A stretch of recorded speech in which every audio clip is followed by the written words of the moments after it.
Hello and welcome. This is Michelle with PaperStampInk.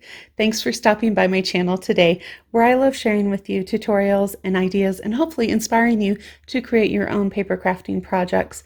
So today is day 8 of my challenge, but it's also a special day of my 30-day challenge, I should say. In case you aren't aware of that, I'm doing a video tutorial every day in the month of June. I've been able to get 7 days out so far. Hopefully here's to number 8. So it's also a special day though, because this is the 2-year anniversary of my very first video I ever posted on YouTube. I hope that I've grown since then and have been able to share and inspire many of you. It's such a pleasure and such an honor to be able to communicate with people throughout the world and share our love of crafting together. So I hope that you'll tune in this evening if you're catching this when it's first posted. I'm going to be doing a live where I'm going to remake one of my first cards and do a tutorial, and I'm also going to have a giveaway. So please tune in and see you there. But let's go ahead and get started with the card today. So today's card is creating this customized background, and I'm going to bring this up a little closer so you can see all of that beautiful color mix in the background. So this was done using the ink smooshing technique, and I've done some of the prep work for us, but I'm going to show you how I created this background, and then we'll put together this card, which is great for a masculine card to have on hand. I know sometimes those can be a little harder to come up with, so let's get started.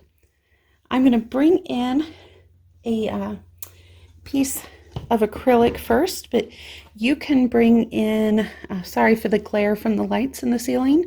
Can't do much about that with the acrylic, but you can use anything. If you have a piece of contact paper, one of those, oh my goodness, page protectors, there we go, laminating paper, anything that is going to not absorb the ink and the water, and something that is easily wiped off. So we're going to use this piece of acrylic for my card here. I've got a piece of watercolor paper, and it is actually larger than what I want, and I do that so that I can trim it down. So this is 4¼ by 6. The paper comes in 6 by 9, so I just cut it down at 4¼ and I have that extra length there.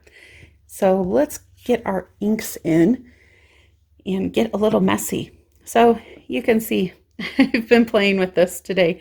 If you want to wear gloves, that might not be a bad idea. I hate wearing them, and I seem to just not be able to have as good of control with it. So I just live with some inky fingers. And so I'm just going to take and drop a few drops of my ink on here. This one is soft suede. So I've got a brown and I've got a green, and the green that I'm using is Pear Pizzazz, and you might think that's a lot brighter green and wouldn't go with this, but when it melds with the brown, it kind of tones it down. So I think if I'd used a darker green, it may not have come out quite as well. It might have been a little too dark, but that's the fun. These, re-inkers are very inexpensive, and you only use a few drops, so you can play around with this and come up with your own color combinations. I'd love for you to come and join me on my Facebook group, where when I post a video, I have a challenge for people to post their inspiration from my video. I'm going to put a little bit more. I'm just spritzing this with some water, and I'm challenging people to recreate or use my card project as an inspiration point, a jumping off point, and share their creations. And then I'm doing a drawing every day in June. So I'm just putting this paper down and picking up some color and just letting it kind of slide through there. If you're thinking, I think I might want to put a little bit more green in there. So, just go ahead and put that in. You do probably want to give it a spritz so it starts moving around a little more, but I'm just dragging that through. So this is going to be some pretty soppy paper when I'm done, but that's okay. All right, I'm going to wipe this off. If I was going to play around with this more, if I wasn't doing a video, I would continue using that and get some more out of that ink, but we're gonna just clean that up real quick and bring in the heat gun. And I'm just gonna do a quick drying of this. So if you have a heat tool, I'm gonna try and talk over this. So I'm just going to dry this out, and you'll notice that the paper is going to start moving and bending as it starts drying out. But it's a pretty quick process. I do have a piece already prepared that we can use too, but I thought sometimes I skip over steps and people tell me they'd like to see the whole process. So I'm going to pick this up. I'm going to actually do some heating from the back, and we'll see this start to flatten out there as it gets more dry. It's like magic, isn't that fun? And every card or panel is going to be unique with this technique, because you're always going to get a little bit of a different look when you put your inks down. It's just impossible to get any that are exactly the same. So there we go. I'll stop yelling at you guys now. And that was my heat tool on the floor. All right, so here is this panel, and that's pretty darn dry. I'll bring in one that I did earlier as well and show you this, just how different. I did a lot more of the brown on this panel, but I think I'm going to use this lighter one actually. I think I like that look for something a little different. This one that I made is kind of a mix in between probably. So every one of them, like I said, is just going to be a little bit different. Now I'm going to use our stamp set.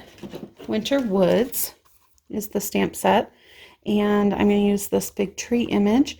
And then I've also die cut some trees from the In the Woods framelits dies. Okay, so I've got those two that I have made, and then this die, I've already die cut these trees for us, but this die actually not only cuts out the outside, but it cuts all these little inside pieces, so you can just bend those up and it gives it some more dimension, and I think that's a lot of fun. And then I'm going to actually cut a couple of these down, so I have some varying sizes for my trees, but I wanted to put a little bit more into the background, so that's where the stamp's going to come into play. And we're just going to put a couple of the trees back behind, because this is a larger stamp. I want to come in and bring the stamp to, or the ink to the stamp there. And let's set one about right there. And I'm going to do one more. Now I want this other one to be a little bit of a shorter tree. So I'm just going to come and put a sticky note here. And that way, let's see, I don't think I want it quite that short. And that way I won't stamp the bottom part. And then it just looks like a little bit shorter tree. That's maybe a younger tree or further in the distance. So sticky notes are amazing. They're very helpful. We're going to use some for another tip here in just a moment. So this, with these, let's go ahead and get our glue out. And you're not going to have a lot of surface on the background here. So you are just going to want to be very light. And I think, well, the liquid glue is my favorite, and I will always promote it. I know a lot of people like other glues, adhesives as well, and that's great. But I think this is one where we definitely want to use the liquid glue, because you don't want to put adhesive on those panels that are going to lift up, then you're going to lose your dimension. And so let's go ahead and come in here with the bigger tree in the middle, and I'm not going to smush that all the way down there yet, because I want to put a smaller tree behind there, and I'm going to just come in and cut that off. You can decide how tall or short your trees you want them to be if you're going to do a similar card. Everybody has their own unique design. That's what makes it fun to share with in the crafting community, because we all have a little unique twist that we put on things, and it's interesting to see the ideas that other people come up with. And sorry for that jostling. My cat decided that he needed to apparently come up on my work table. So he's a little stinker, but he's cute. Good company. Good company in the craft room. I am going to let this tuck under there, and then I'm also going to let it kind of go off to the side, and we'll trim that up before we're done. One more tree to get fluffed up here.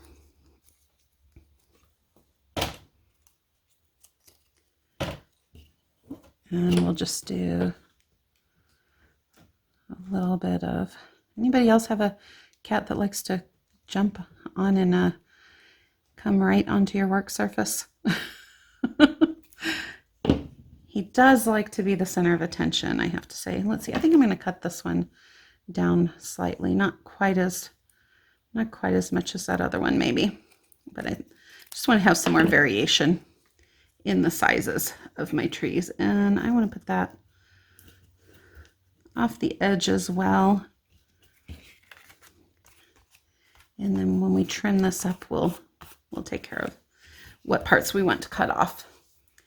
So I'm going to bring a sticky note back in again here, because I have pulled this stamp set from the Winter Woods, and it says, thinking of you this season. Well, I don't want to have the this season part on there, but I did like that font on the thinking of you. So I'm just going to take a sticky note, put that right on there, and bring in a scrap piece of my crumb cake.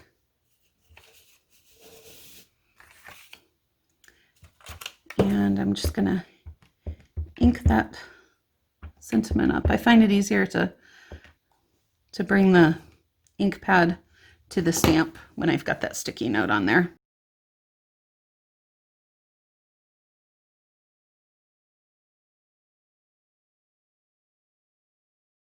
So after you ink that up, you need to take that sticky note off.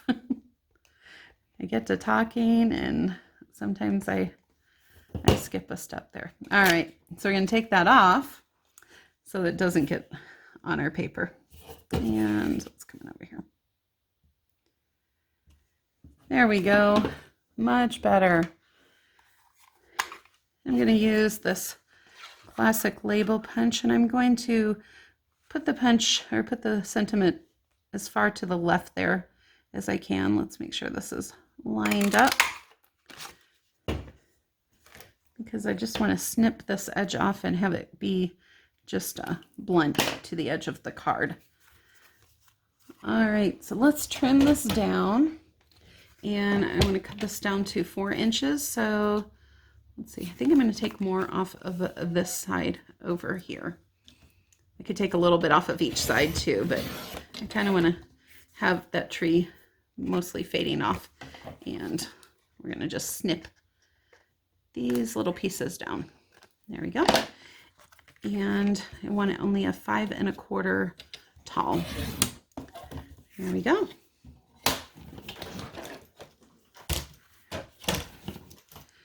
We'll use the mini glue dots to bring in and add this sentiment. And they're not glue dots, these are mini dimensionals.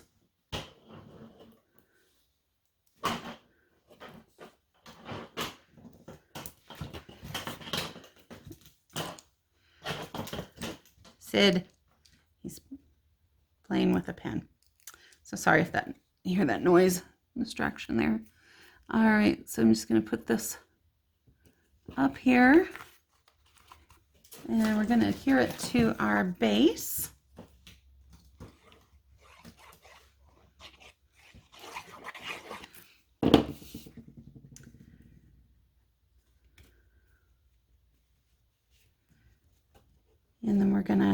add a panel inside because this is much too dark to write on. So let's get our crumb cake panel. Here's our panel. It's 4 by 5 1/4.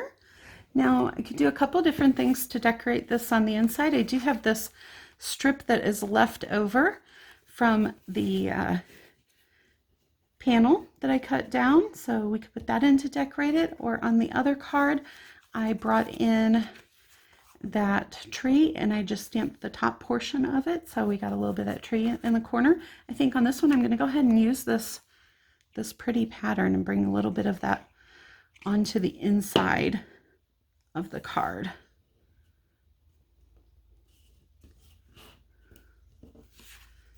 We'll put that on there, and this would be a great birthday card or Father's Day card for the men too. So you could put really any sentiment on here that you like, but I love these very natural colors, and unfortunately it seems a little challenging sometimes to find pattern paper that it does not lean towards the feminine. So we can just make up our own pretty background paper by using our inks.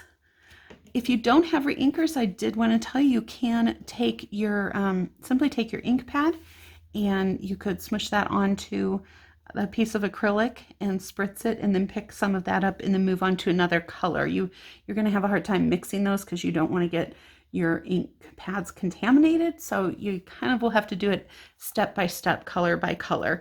Maybe I'll do another video in the future showing how you can do this if you don't have the reinkers.